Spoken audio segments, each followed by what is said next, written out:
sungguh besar, karyamu sungguh ajaib, tiada hentinya ku mengagumi, sungguh kau ajaib.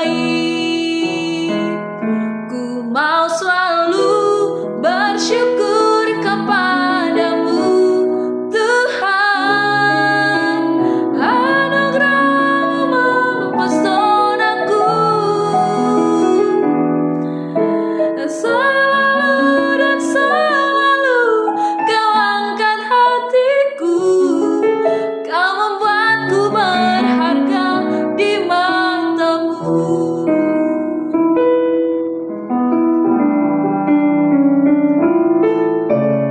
Tuhan, kau sungguh besar, karyamu sungguh ajaib, tiada hentinya ku mengagumi, sungguh kau ajaib. Ku mau selalu bersyukur kepadamu Tuhan, anugerah-Mu mempesonaku,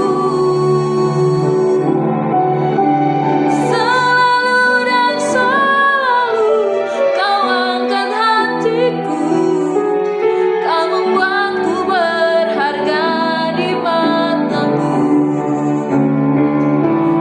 Mau selalu bersyukur kepadamu Tuhan, anugerah-Mu mempesonaku, selalu dan selalu kau angkat hatiku, kau membuatku berharga di matamu, kau membuatku berharga di matamu,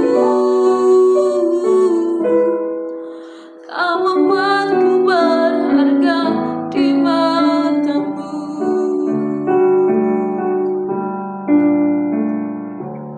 Terima kasih Tuhan Yesus, Engkau menjadikan setiap kami berharga di mata Tuhan.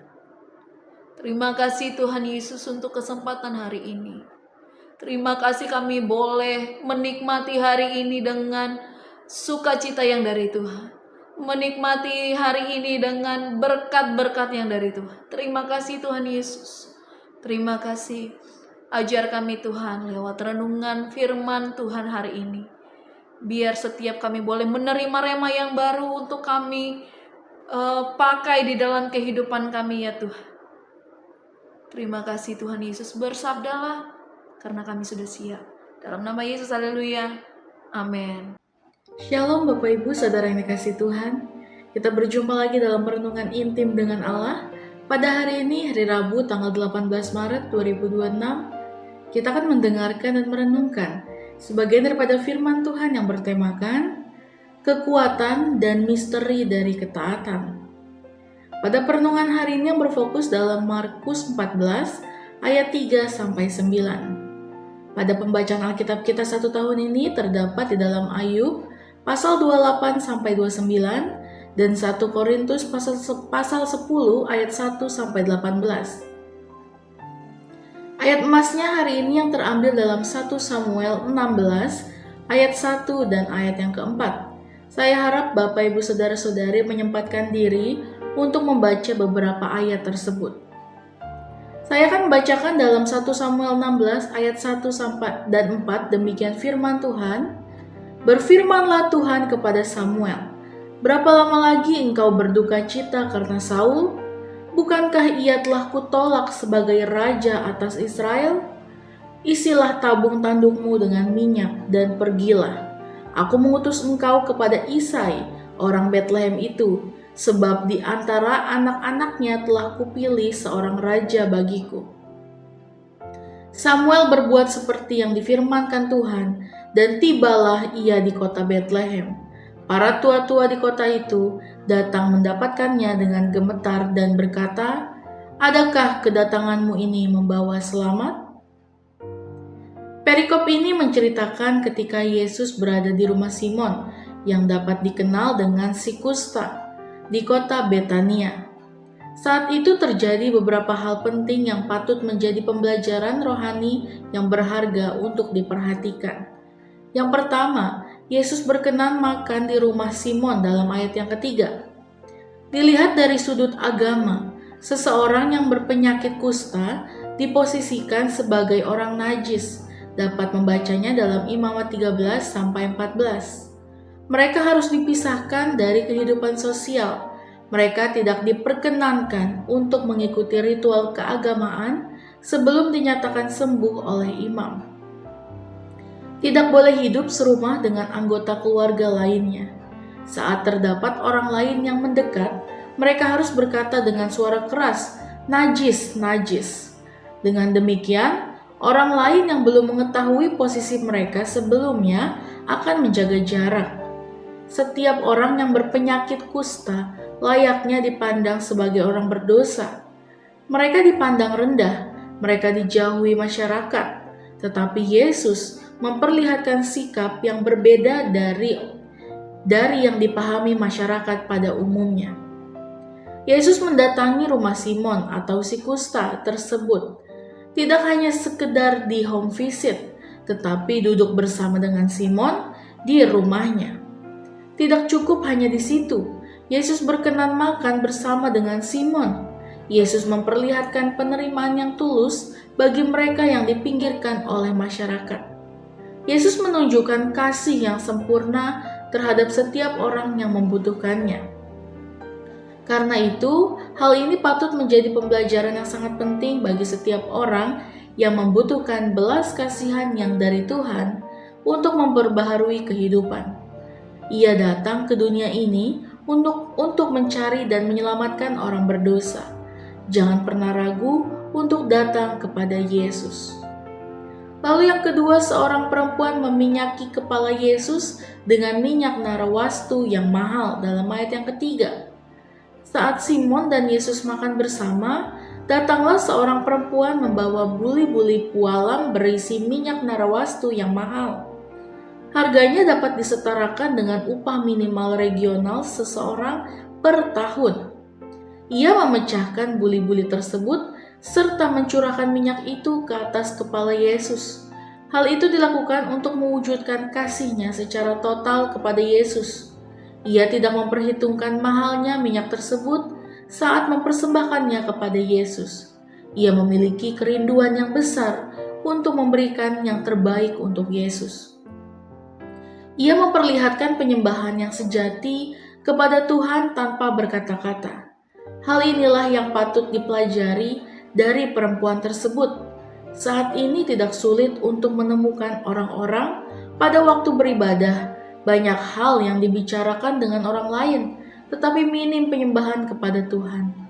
Tetapi perempuan ini tidak mengeluarkan sepatah kata pun saat mempersembahkan minyak yang sangat mahal kepada Yesus. Lalu yang ketiga, terdapat orang yang memarahi perempuan itu dalam ayat 4-5.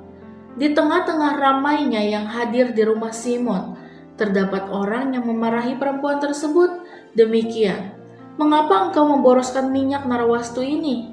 Bukankah itu dapat dijual seharga 300 dinar untuk dibagikan terhadap orang miskin? Jika ditakasasi dengan nilai rupiah saat ini, 300 dinar akan setara dengan 45 juta. Mengapa narawastu menjadi minyak yang mahal saat itu?" Narawastu berasal dari tanaman Nardostachys jatamansi dari pergunungan Himalaya, India atau Nepal. Parfum ini biasanya digunakan untuk mengurapi tamu terhormat atau raja dan atau orang penting.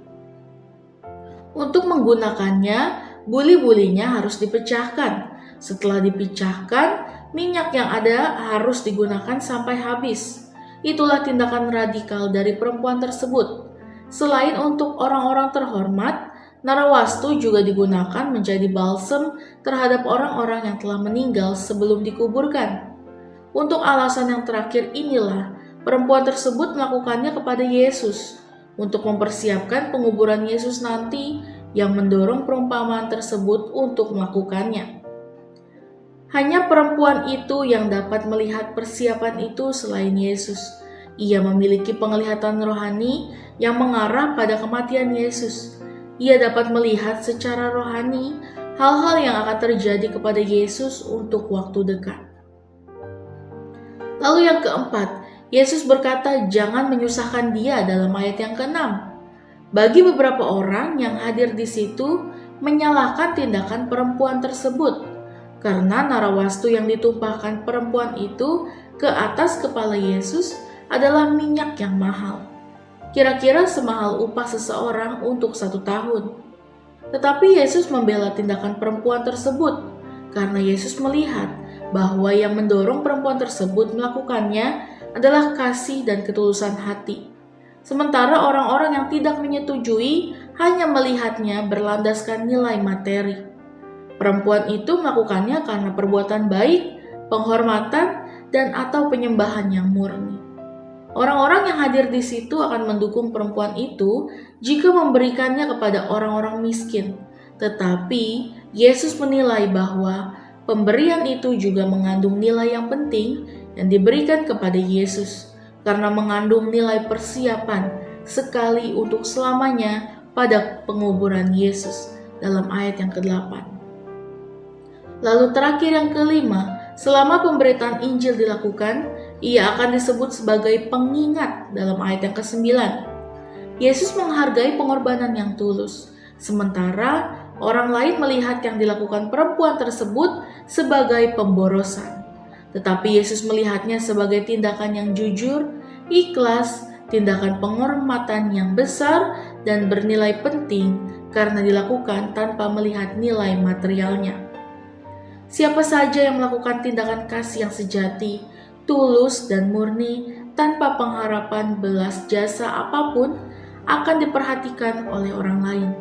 Karena perbuatannya tidak hanya sekedar bernilai sementara, tetapi memiliki perspektif yang kekal. Pemberitaan Injil Kristus menyebabkan setiap orang memperoleh hidup yang kekal. Setiap kali pemberitaan Injil Kristus dilakukan, tindakan perempuan ini akan disebut untuk mengingatnya. Amin. Mari kita sama-sama berdoa. Bapa yang baik, terima kasih Tuhan Yesus untuk perenungan pada hari ini ya Bapa. Biarlah firman-Mu yang rema bagi kami ya Bapa. Kami mau menjadi orang yang taat kepada Engkau selalu. Terima kasih Tuhan Yesus, biarlah kehendak-Mu yang jadi bagi setiap kami. Terima kasih ya Bapa, dalam nama Tuhan Yesus. Haleluya. Amin. Salam sejahtera bagi kita semua. Shalom.